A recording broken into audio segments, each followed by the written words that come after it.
तो इस वीडियो के अंदर हम बात करेंगे ईरो फेविकॉल जो कारपेंटर लोग यूज़ करते हैं। ठीक है, इसका 5 in 1 आता है, 2 in 1 आता है, एक्स्ट्रा आता है, बहुत सारा इसका प्रोडक्ट भी है। लेकिन कंफ्यूजन और दिक्कत यही है कि भाई इसको स्कैन और रिडीम बहुत लोग कर नहीं पाते हैं।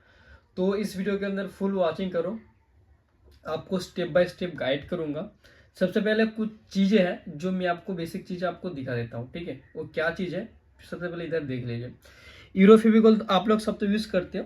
एप्लीकेशन का इंटरफेस कुछ इस तरह का आता है, इधर से स्कैन होता है, इधर से रिडीम होता है, और कुछ खास ऐसा है नहीं इसके एप्लीकेशन के अंदर जो आप लोगों को बता पाऊँ। ठीक है, और इधर पर आप डैशबोर्ड के अंदर अगर देखेंगे, यहाँ पर कितना हिस्ट्री है, कितना क्या है, और इसका स्कीम जो चलता है ना बहुत बढ़िया और दमदार चलता है भाई। स्कीम पूछो मत। लेकिन दिक्कत कहाँ पर है मैं आपको बताऊंगा। लेकिन इससे पहले और एक भी वीडियो हम बनाए थे, लेकिन उस वीडियो के अंदर उतना जानकारी डिटेल्स आप लोगों को दे नहीं पाया। तो इस वीडियो के अंदर आपको फुल्ली डिटेल्स और जानकारी दूंगा। आप वीडियो को अच्छे से वॉच कीजिए, आपको भी समझ में आएगा। लेकिन दिक्कत कहाँ पर है और गलती क्या होता है। ठीक है, आप लोग मान के चलो आपके पास आईडी है, जब स्कैन करते हो कुछ इस तरह का दिखाई देता है। आपका स्कैनर या फिर जो बोलते हो टोकन, उसको स्कैन नहीं कर पाते हो।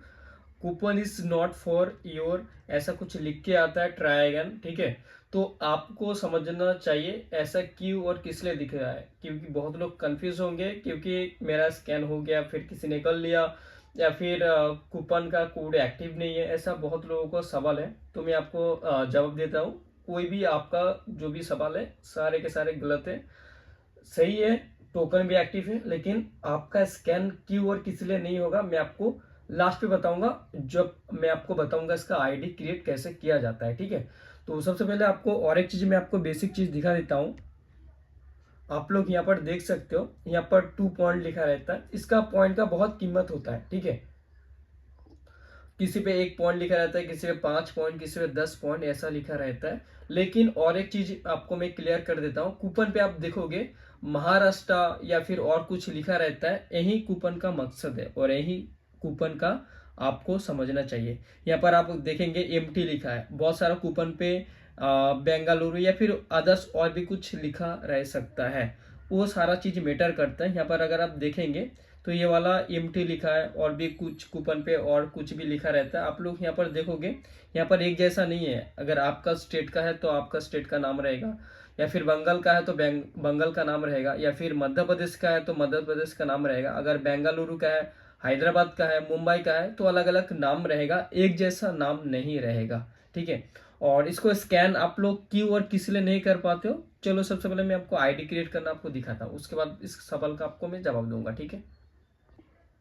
इसका जो रजिस्ट्रेशन प्रोसेस है बिल्कुल सिंपल सा है। आपका फर्स्ट नेम डालना है, लास्ट नेम डालना है, आपका मोबाइल नंबर डालना है, और यहाँ पर आपका स्टेट डालना है। ठीक है, यहाँ पर जो भी स्टेट है, यहाँ पर अगर देखोगे आप कौन सा स्टेट पे काम करते हो, आपका कौन सा स्टेट है, यहाँ पर आपको बहुत सारा स्टेट मिल जाएगा। ठीक है, तेलंगाना है, वेस्ट बंगाल है, मध्य प्रदेश है, पंजाब है, पुणे है। ठीक है, बहुत सारा यहाँ पर नागपुर है, मुंबई है, बहुत सारा यहाँ है, झारखंड भी है, तो हरियाणा है, बहुत सारा स्टेट है। आप कौन सा स्टेट पे काम कर रहे हो या कौन सा स्टेट पे भी हो, तो उस हिसाब से आपको उसको डाल लेना है। ठीक है, और इसका रजिस्ट्रेशन प्रोसेस बोले तो आपको यहाँ पर जो भी डिटेल्स है फिल करके, और इसका और एक चीज़ आगे का प्रोसेस आएगा शायद KYC के लिए पैन कार्ड या फिर आधार कार्ड, ऐसा कुछ आपको डालना होता है। मैं आपको वो चीज़ भी दिखा देता हूँ। चलो कोई भी मैं यहाँ पर नाम लिख देता हूँ, राहुल शर्मा लिख देता हूँ। ठीक है, राहुल कुमार, अच्छा कुमार मंडल जो भी है वगैरह वगैरह, फ़ोन नंबर कोई भी हम दे देता हूँ, स्टेट कोई भी सिलेक्ट कर लेता हूँ। ओके, मोबाइल नंबर इनवैलिड आ रहा है तो कोई एक, 2 4 5 6 7 8 9 10, चलो हो गया। यहाँ पर एरिया सिलेक्ट करना पड़ता है, आप अपना एरिया सिलेक्ट कर सकते हो। ठीक है, तो यहाँ पर हो गया एग्जीक्यूट नेम जो भी आ रहा है, चलो यहाँ पर दे देता हूँ। और यहाँ पर देने के बाद अगर आप देखोगे यहाँ पर KYC के लिए any upload back side front side यहाँ पर पूछा जा रहा है, तो कौन सा आप KYC देता हूँ, आधार कार्ड है, ड्राइविंग लाइसेंस है, वोटर आईडी है। आप वोटर आईडी भी दे सकते हो। KYC के लिए पैन कार्ड का भी आप फोटो लगा सकते हो। यहाँ पर आपका बैंक का चेक लगा सकते हो। प्रोफाइल देके जैसे रजिस्ट्रेशन करोगे, आपका एरिया मैनेजर के पास, जिस एरिया का मैनेजर है आप लोगों का, उधर पे आपका प्रोफाइल जाएगा, उधर से आपको कॉल बैक आ जाएगा। लगभग 2 से 3 दिन या फिर 1 वीक के अंदर आ जाना चाहिए। मेरा तो 2 से 3 दिन के अंदर आ गया है। तो आप लोगों को भी वर्किंग डे, ऐसा नहीं कि आप संडे की हो या फिर उसके हॉलीडे है तो आपको थोड़ा सा टाइम लग सकता है। जैसे कोई संडे नहीं रहेगा, हॉलीडे नहीं रहेगा, तो क्विकली आपको रिस्पॉन्स देखने को मिल जाएगा। ठीक है, तो आपसे कॉल आ जाएगा। आने के बाद आपका प्रोफाइल जैसे एक्टिव कर देंगे, आपके पास मैसेज भी आ जाएगा। उसके बाद अगर आप OTP देकर लॉगिन करोगे तो लॉगिन हो जाएगा। लेकिन मेरा कहने का मतलब क्या है, मैं आपको बताता हूँ। आप लोग कूपन स्कैन क्यों और किस लिए नहीं कर पाते हो? एक कंपनी अगर मेरी एक दिख का अगर बेनिफिट है, कोई भी स्टेट का बंदा दूसरे स्टेट का कूपन स्कैन नहीं कर सकता। कूपन का बस यही दिक्कत है। मान के चलो आप झारखंड का हो तो आप बिहार का कूपन स्कैन नहीं कर पाओगे, ना कि आप यूपी का कर पाओगे। अगर कोई यूपी का बंदा है, अगर आपके पास यूपी का आईडी है, तो आप बंगाल का स्कैन नहीं कर पाओगे। अगर आप बंगाल से हो तो आप झारखंड में नहीं कर पाओगे। बस यही दिक्कत है, इसलिए आप कूपन स्कैन नहीं कर पाते हो।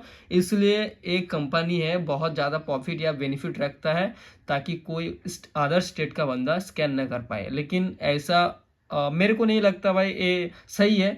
मतलब कंपनी को एक आगे जाके, इन फ्यूचर जाके ये सारा चीज़ जो है चेंज करना चाहिए, मेरे को जो लगता है।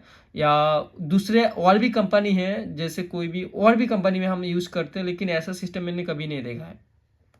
ठीक है, आप लोग एप्लीकेशन एक रखो, कोई भी स्टेट का हो स्कैन कर पाओ तो बेनिफिट ज़्यादा रहता है।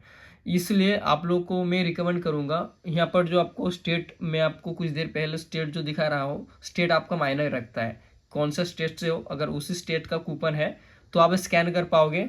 यहाँ पर अगर मैं आपको दिखा देता हूँ, ठीक है, इसलिए मैं आपको वो सारा चीज़ बता रहा था। ठीक है, यहाँ पर अगर आप देखोगे तो ये महाराष्ट्र का है। ये बंगाल का कोई बंदा स्कैन नहीं कर पाएगा, ना ही मुंबई वाला कर पाएगा। सिर्फ ये महाराष्ट्र वाला ही, एक जिसके पास आईडी होगा वो कर पाएगा। ठीक है, और इस वीडियो के अंदर मैं आपको बताता हूँ, किसी के पास अगर ईरो का आईडी है, कौन सा स्टेट का आईडी है, अपना कमेंट सेक्शन में जरूर कमेंट करें। अगर उसी स्टेट का कोई बंदा आप आस पास अगर रहता है, कमेंट सेक्शन में जरूर कमेंट करके उससे कांटेक्ट करके आप आपस में कूपन स्कैन और रिडीम जो भी है, आप लेन देन करके आप उसका बेनिफिट ले सकते हो। तो मेरे सलाह मानो, मेरे को आप भेजने की ज़रूरत नहीं। जिनका बस भी आईडी है, मान के चलो मेरे पास बंगाल का आईडी है या फिर MP का आईडी है, हम कमेंट करेंगे हमारे पास आईडी है MP का, और कमेंट सेक्शन में और भी बंदे आएंगे तो आप देख लो MP वाला आपके पास कोई है कि नहीं, उसी से बात करके आप इसका जो भी बेनिफिट होता है आप ऐसे करके रिडीम कर सकते हो। वरना अगर किसी का एक आईडी है तो भाई कभी नहीं कर पाओगे दूसरे स्टेट का, बस दिक्कत यही है।